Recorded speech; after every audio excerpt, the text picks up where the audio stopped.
Merci Seigneur, merci le roi des gloires, alléluia. Notre Dieu est bon, notre Dieu est merveilleux, alléluia. Oh, quelle joie de nous trouver devant le Dieu de gloire, le roi, le Dieu souverain, le roi de rois, alléluia. Le roi de rois, nous voyons dans la Bible, c'est écrit roi R, un grand R, R majuscule, R-O-I, des rois, roi avec R minuscule, O-I-S, parce que Jésus-Christ est au-dessus de tout. Alléluia. Bonjour, bonjour bien-aimés et bonsoir. Ça dépend de quel moment, hein, ça dépend de quel moment que vous allez suivre cette courte vidéo. Merci, que notre Dieu soit glorifié. Nous allons prier. Nous te rendons grâce, éternel Dieu puissant, parce que nous sommes au bénéfice de ta grâce.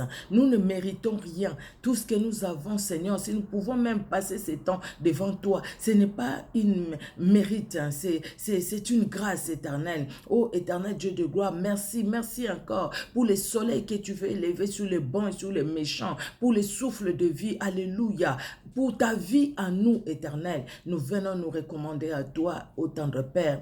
Toi qui nous connais plus que nous-mêmes, dans nos faiblesses et nos manquements, pardonne. Pardonne à chacun de nous et à chaque membre de nos familles. Laisse que le sang de ton Fils Jésus-Christ nous sanctifie et nous lave. C'est sang qui a coulé à la croix de Golgotha. Nous confessons l'œuvre de la croix parce que nous croyons à l'œuvre de la croix. Ô éternel, s'il n'y avait pas l'œuvre de Golgotha, nous ne serions pas sauvés. J'allais pas être sauvé, ma famille ne serait pas sauvée, mais à cause de l'œuvre de Golgotha, là où tu as vaincu les principautés, les autorités, les dominations, tu les as livrées publiquement en spectacle, en triomphant d'elles par la croix. Oh, là où Jésus-Christ, tu as déchiré l'acte dont les ordonnances nous condamnaient et qui subsistait contre nous. C'est pourquoi maintenant, je confesse ta victoire. Je confesse ta victoire dans ma vie et dans ma famille. Je confesse, Seigneur Dieu de gloire, que c'est ta main qui nous conduit, c'est ta main, Seigneur, qui nous saisit, et c'est ta main, éternel Dieu de gloire, qui nous délivre et qui nous libère. Alléluia. Gloire à toi, Seigneur, Dieu d'amour, alléluia. Nous te prions, Seigneur, de nous remplir de la plénitude du Saint-Esprit. Sans le Saint-Esprit, nous ne sommes rien. Sans le Saint-Esprit, nous ne pouvons rien. C'est pourquoi, Seigneur, Dieu de gloire, remplis-nous du Saint-Esprit. Que le Saint-Esprit règne dans nos vies, afin que tout ce qui n'est pas de toi ne règne pas. Afin que tout ce qui est de l'ennemi, ô éternel, ne s'approche pas de nous. Qu'aucune flèche de l'ennemi ne nous atteigne. Au nom puissant de Jésus-Christ de Nazareth. Jésus-Christ, tu es roi et tu es Seigneur. Alléluia, alléluia. À toi l'honneur, à toi la gloire. Toi en qui il n'y a aucune ombre de variation. Tu es Dieu, tu es saint et tu es redoutable. Alléluia. Merci encore pour ce temps. Alléluia. Alors, bien-aimés, nous allons commencer ces moments de la lecture de la parole. Nous allons commencer par une parole que nous allons lire. Nous allons lire d'abord, avant de lire la parole d'aujourd'hui, nous allons lire dans les psaumes 33, nous allons lire du verset 6 au verset 9. Nous allons lire, bien-aimés, au nom de Jésus-Christ. La Bible dit, les cieux ont été faits par la parole de l'Éternel, et toute leur armée par le souffle de sa bouche.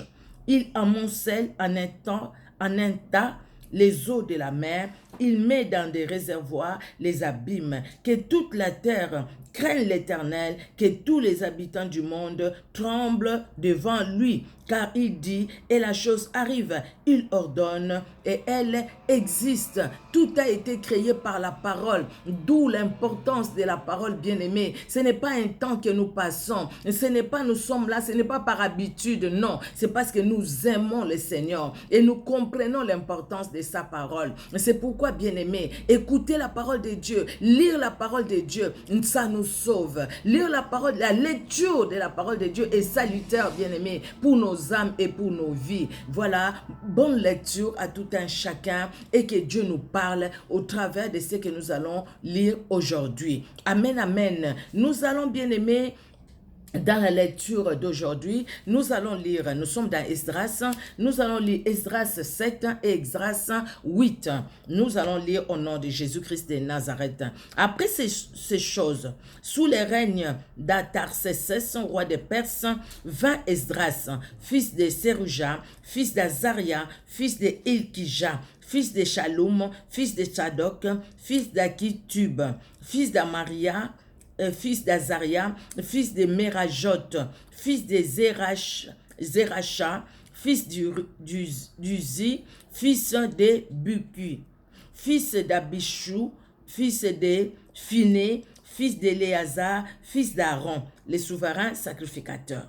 C'était Esdras, vint de Babylone. C'était un scribe versé dans la loi de Moïse, donnée par l'Éternel, les dieux d'Israël. Et comme la main de l'Éternel, son Dieu, était sur lui, le roi lui accorda tout ce qu'il avait demandé. Alléluia. Comme la main de l'Éternel, son Dieu, était sur lui.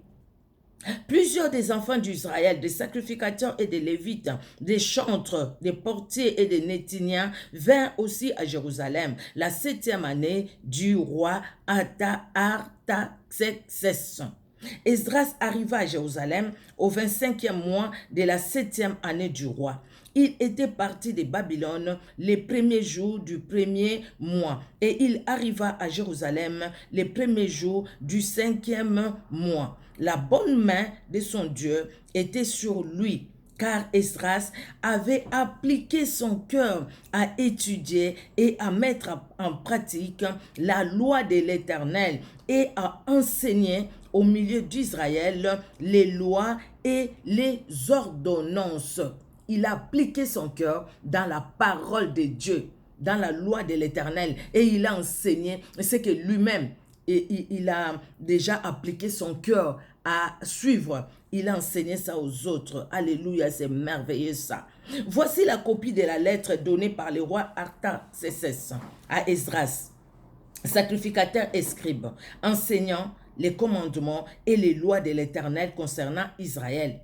Artaxerxès, roi des rois, à Esdras, sacrificateur et scribe, versé dans la loi du Dieu des cieux, etc. J'ai donné ordre de laisser aller tous ceux du peuple d'Israël, de ses sacrificateurs et de ses lévites qui se trouvent dans mon royaume et qui sont disposés à partir avec toi pour Jérusalem. Tu es envoyé par le roi et ses 7 conseillers pour inspecter Juda et Jérusalem d'après la loi de ton Dieu, laquelle est entre tes mains. Alléluia. Et pour porter l'argent et l'or que le roi et ses conseillers ont généreusement offert au Dieu d'Israël dont la demeure est à Jérusalem. Tout l'argent et l'or que tu trouveras dans toute la province de Babylone et les dons volontaires faits par le peuple et les sacrificateurs pour la maison de leur Dieu à Jérusalem. En conséquence, tu auras soin d'acheter avec cet argent des taureaux, des béliers, des agneaux et ce qui est nécessaire pour les offrandes et les libations, et tu les offriras sur l'autel de la maison de votre Dieu à Jérusalem. Vous ferez avec le reste de l'argent et de l'or ce que vous jugerez bon de faire, toi et tes frères, en vous conformant à la volonté de votre Dieu. Dépose devant le Dieu de Jérusalem les ustensiles qui te sont remis pour les services de la maison de ton Dieu. Et tu tireras de la maison des trésors du roi ce qu'il faudra pour les autres dépenses que tu auras à faire concernant la maison de ton Dieu. Moi, le roi Artaxerxès, je donne l'ordre à tous les trésoriers de l'autre côté du fleuve de livrer exactement à Esdras, sacrificateur et scribe, versé dans la loi du Dieu des cieux, tout ce qu'il vous demandera. Alléluia. Jusqu'à 100 talents d'argent, 100 corps de froment, 100 battes de vin, 100 battes d'huile et du sel à discrétion. Que tout ce qui est ordonné par les dieux des cieux se fasse ponctuellement pour la maison du Dieu des cieux, afin que sa colère ne soit pas sur le royaume, sur le roi et sur ses fils. Nous vous faisons savoir qu'il se peut être levé ni tribut, ni impôt, ni droit de passage sur aucun des sacrificateurs des Lévites, sur aucun des sacrificateurs, des Lévites, des chantres, des portiers, des Néthiniens et des serviteurs de cette maison des dieux. Et toi, Esdras, selon la sagesse des dieux que tu possèdes, établis des juges et des magistrats qui rendent la justice à tout le peuple de l'autre côté du fleuve, à tous ceux qui connaissent les lois de ton Dieu, et fais-les connaître à ceux qui ne les connaissent pas. Quiconque n'observera pas ponctuellement la loi de ton Dieu et la loi du roi sera condamné à mort, au bannissement et à une amende ou à la prison. Béni soit l'Éternel, le Dieu de nos pères, qui a déposé les cœurs, qui a disposé les cœurs du roi, à glorifier ainsi la maison de l'Éternel à Jérusalem, et qui m'a rendu l'objet de la bienveillance du roi, de ses conseillers et de tous ses puissants chefs. Fortifié par la main de l'Éternel, mon Dieu, qui était sur moi, j'ai rassemblé les chefs d'Israël, afin qu'ils partent avec moi. Alléluia. Le chapitre 8, nous allons lire. Voici les chefs des familles et les généalogies de ceux qui montèrent avec moi de Babylone sous les règnes du roi Artaxerxès, des fils de Phiné, Gershon, des fils d'Itamar, Daniel, des fils de David, Achus, des fils de Shekania, des fils de Parosh, Zacharie, et avec lui 500 mâles enregistrés, des fils de Pachat, Moab, Eljonaï, fils de Zeracha, et avec lui 200 mâles, des fils de Shekania, des fils de Yakaziel, et avec lui 300 mâles, des fils d'Adam, Ebed, fils de Jonathan, et avec lui 50 mâles, des fils d'Élam, Esaïe, fils d'Atalia, et avec lui 70 mâles, des fils de Shephatia, Zebadia, fils de Michaël, et avec lui 80 mâles, des fils de Joab, Abdias, fils de Jéiel, et avec lui 218 mâles, des fils de Shélomite, des fils de Josiphia, et avec lui 160 mâles, des fils de Bebaï, Zacharie, fils de Bebaï, et avec lui 28 mâles, des fils d'Asgad, Jokana, fils d'Akatan, et avec lui 110 mâles, des fils d'Adonikam, les derniers, dont voici les noms: Eliphelec, Jéiel et Shemaïja, et avec eux 60 mâles, des fils de Bigvaï, Itaï et Zabid, et avec eux 70 mâles. Je les rassemblai près du fleuve qui coule vers Ahava, et nous campâmes là. 3 jours, j'ai dirigé mon attention sur le peuple et sur les sacrificateurs, et je ne trouvai là aucun fils de Lévi. Je ne trouvais là aucun fils. Nous sommes au verset 16. Alors, je fis appeler les chefs Eliezer, Ariel, Shemaïja, Etnathan, Jarib, Elnathan, Nathan, Zacharie et Meshulam, et les docteurs Jojarib et Elnathan. Je les envoyai vers les chefs Ido, demeurant à Cassifia. Je me mis dans leur bouche ce qu'ils devaient dire à Ido et à ses frères, les Nétiniens, qui étaient à Cassifia, afin qu'ils nous amènent des serviteurs pour la maison de notre Dieu. Et comme la bonne main de notre Dieu était sur nous, ils nous amenèrent Chérébia, homme de sens d'entre les fils de Makli, fils de Lévi, fils d'Israël, et avec lui ses fils et ses frères au nombre de 18. Achabia, et avec lui Esaïe, d'entre les fils de Merari, ses frères et leurs fils au nombre de 20. Et d'entre les Nétiniens que David et les chefs avaient mis au service des Lévites, 220 Nétiniens, tous désignés par leur nom. Là, près du fleuve d'Ahava, j'ai publié un jeûne d'humiliation devant notre Dieu, afin d'implorer de lui un heureux voyage parmi nous, pour nos enfants et pour tout ce qui nous appartenait. J'aurais eu honte de demander au roi une escorte et des cavaliers pour nous protéger contre l'ennemi pendant la route, car nous avons dit au roi, la main de notre Dieu est pour la main de notre Dieu est pour leur bien sur tous ceux qui les cherchent. Mais la force et sa colère sont sur ceux qui l'abandonnent. Hein? La main de notre Dieu, la main de notre Dieu est pour leur bien sur tous ceux qui les cherchent. Mais ceux qui l'abandonnent, sa colère est sur lui. C'est à cause de cela que nous gênâmes et que nous invoquâmes notre Dieu, et il nous exauça. J'ai choisi 12 chefs des sacrificateurs, Chérébia, Achabia et 10 de leurs frères. Je pesai devant eux l'argent, l'or et les ustensiles donnés en offrande pour la maison de notre Dieu par les rois, ses conseillers et ses chefs, et par tous ceux d'Israël qu'on avait trouvés.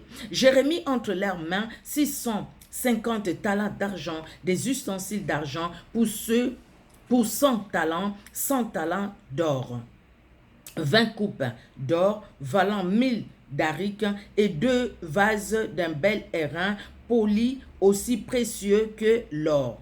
Puis je leur dis, vous êtes consacrés à l'Éternel, ces ustensiles sont des choses saintes, et cet argent et cet or sont une offrande volontaire à l'Éternel, le Dieu de vos pères. Soyez vigilants et prenez cela sous votre garde, jusqu'à ce que vous les pesiez devant les chefs des sacrificateurs et les Lévites, et devant les chefs de famille d'Israël à Jérusalem, dans les chambres de la maison de l'Éternel. Et les sacrificateurs et les Lévites reçurent au poids d'argent, l'or et les ustensiles pour les porter à Jérusalem, dans la maison de notre Dieu. Alléluia. Nous partîmes du fleuve d'Ahava pour nous rendre à Jérusalem le 12e jour du premier mois. La main de notre Dieu fit sur nous et nous préserva des attaques de l'ennemi et de toute embûche pendant la route. Alléluia. Nous arrivâmes à Jérusalem et nous nous y reposâmes 3 jours. Le 4e jour, nous pesâmes dans la maison de notre Dieu l'argent, l'or et les ustensiles que nous remîmes à Méromont, fils d'Uri, les sacrificateurs. Il y avait avec lui Éléazar, fils de Phiné, et avec eux les Lévites, Josabat, fils de Josué, et Noadia, fils de Binu. Les tout ayant été vérifiés, soit pour le nombre, soit pour le poids, on mit alors par écrit le poids du tout. Les fils de la captivité, revenus de l'exil, offrirent en holocauste au Dieu d'Israël 12 taureaux pour tout Israël, 96 béliers, 77 agneaux, et 12 boucs comme victime expiatoire, le tout en holocauste à l'Éternel. Il transmit les ordres du roi aux satrapes du roi et aux gouverneurs de ces côtés du fleuve, lesquels honorèrent le peuple et la maison de Dieu. Alléluia. Nous allons bien aimer dans les psaumes. Alors, nous allons lire les psaumes chapitre 30, les psaumes 30. Psaume, cantique pour la dédicace de la maison de Dieu. Je t'exalte, ô Éternel, car tu m'as relevé. Tu n'as pas voulu que mes ennemis se réjouissent à mon sujet. Éternel, mon Dieu, j'ai crié à toi et tu m'as guéri. Éternel, tu as fait remonter mon âme du séjour des morts. Tu m'as fait revivre loin de ceux qui descendent dans la fosse. Chantez à l'Éternel, vous qui l'aimez. Célébrez par vos louanges sa sainteté. Alléluia. Car sa colère dure un instant, mais sa grâce toute la vie. Les soirs arrivent le pleurs et les matins l'allégresse. Alléluia. Alléluia. Je disais dans ma sécurité, je ne chancellerai jamais. Éternel, par ta grâce, tu avais affermi ma montagne. Tu cachas ta face et je fus troublé. Éternel, j'ai crié à toi, j'ai imploré l'Éternel. Que gagnes-tu à verser mon sang, à me faire descendre dans la fosse? La poussière a-t-elle pour toi des louanges? Raconte-t-elle ta fidélité? Écoute, Éternel, aie pitié de moi. Éternel, secours-moi. Et tu as changé mes lamentations en allégresse. Tu as délié mon sac et tu m'as ceint de joie. Alléluia. Afin que mon cœur te chante et ne sois pas muet. Éternel mon Dieu, je te louerai toujours. Alléluia. Je te louerai toujours. Voilà quelqu'un qui a compris les merveilles du Seigneur. Alléluia. Nous allons dans les Proverbes 21. Nous allons lire le verset 20. Alors, la Bible nous dit, des précieux trésors et de l'huile sont dans la demeure du sage, mais l'homme insensé les engloutit. Nous allons pour finir dans le Nouveau Testament, nous allons lire 1 Corinthiens au chapitre 6. Merci Jésus, merci Seigneur Dieu de gloire. Quelqu'un de vous, lorsqu'il a un différend avec un autre, ose-t-il plaider devant les injustes et non devant les saints? Ne savez-vous pas que les saints jugeront le monde? Et si c'est par vous que le monde est jugé, êtes-vous indigne de rendre les moindres jugements? Ne savez-vous pas que nous jugerons les anges et nous ne jugerons pas à plus forte raison les choses de cette vie?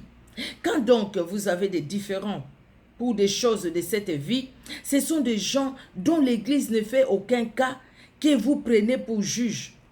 Je dis à votre honte, ainsi il n'y a parmi vous pas un seul homme sage qui puisse prononcer entre ses frères. Mais un frère plaide contre un frère, et cela devant les infidèles. C'est déjà certes un défaut chez vous que d'avoir des procès les uns avec les autres. Pourquoi ne souffrez-vous pas plutôt quelques injustices? Pourquoi ne vous laissez-vous pas plutôt dépouiller? Mais c'est vous qui commettez l'injustice et qui dépouillez, et c'est envers des frères que vous agissez de la sorte. Ne savez-vous pas que les injustes n'hériteront point le royaume de Dieu? Ne vous y trompez pas, ni les impudiques, ni les idolâtres, ni les adultères, ni les efféminés, ni les infâmes, ni les voleurs, ni les cupides, ni les ivrognes, ni les outrageux, ni les ravisseurs n'hériteront le royaume de Dieu. Ne vous y trompez pas. Et c'est là que vous étiez quelques-uns de vous.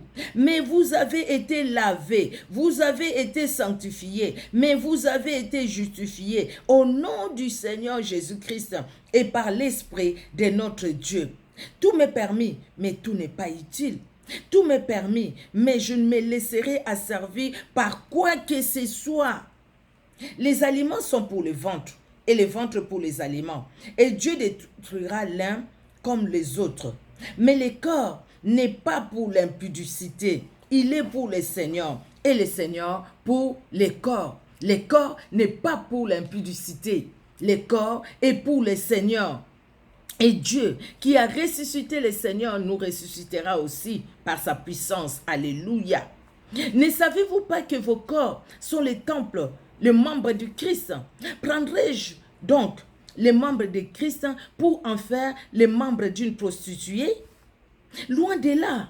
Ne savez-vous pas que celui qui s'attache à la prostituée est un seul corps avec elle? Car, est-il dit, les deux deviendront une seule chair. Mais celui qui s'attache au Seigneur est avec lui un seul esprit. Fuyez l'impudicité. Quelque autre péché qu'un homme commette, ce péché est hors du corps. Mais celui qui se livre à l'impudicité pêche contre son propre corps. Ne savez-vous pas que votre corps est le temple du Saint-Esprit et qui est en vous, que vous avez reçu de Dieu et que vous ne vous appartenez point à vous-même? Car vous avez été rachetés à un grand prix. Glorifiez donc Dieu dans votre corps et dans votre esprit qui appartiennent à Dieu. comprendre que maintenant, j'ai reçu Jésus-Christ comme Sauveur et Seigneur, donc je ne m'appartiens pas moi-même, je ne m'appartiens pas à moi pour vivre comme je veux, pour faire ce que je veux, mais j'appartiens à Jésus-Christ. La Bible dit, et Paul le dit, celui qui s'unit à une prostituée devient une seule chair avec cette prostituée. Celui qui s'unit au Seigneur devient un même esprit avec le Seigneur, parce que Dieu est spirituel, c'est normal. Vous voyez, bien-aimés, si nous, toi et moi, nous sommes unis au Christ, donc c'est-à-dire la vie est en nous et cette vie nous amènera jusque dans l'éternité avec Jésus-Christ. Mais si nous ne sommes pas unis à Jésus, c'est ça le mal au fait que nous trouvons à l'église, comme Paul le dit. À Corinthe, il y avait un problème, mais ces problèmes, c'est les problèmes que nous trouvons dans nos églises, hein, dans les églises locales. Hein. Ça n'a pas été qu'à l'époque de Paul, même à notre époque, même à l'époque de nos ancêtres qui nous ont précédés. Paul dit, écoutez, pourquoi avoir des problèmes entre vous? Et si vous avez des problèmes, c'est auprès des païens, des gens qui sont infidèles que vous allez. Un frère a un problème avec une soeur ou avec un autre frère à l'église, ça peut peut-être arriver, mais ça ne devait pas arriver. C'est ce que Paul dit. Pourquoi vous ne supportez pas quelques injustices? C'est parce que l'autre a fait, l'autre a dit, alors moi je suis en colère. Et après, ces frères-là, au lieu même de voir les autres frères de l'église ou cette sœur qui peuvent nous aider, qui peuvent nous conseiller peut-être, mais non, c'est auprès des païens.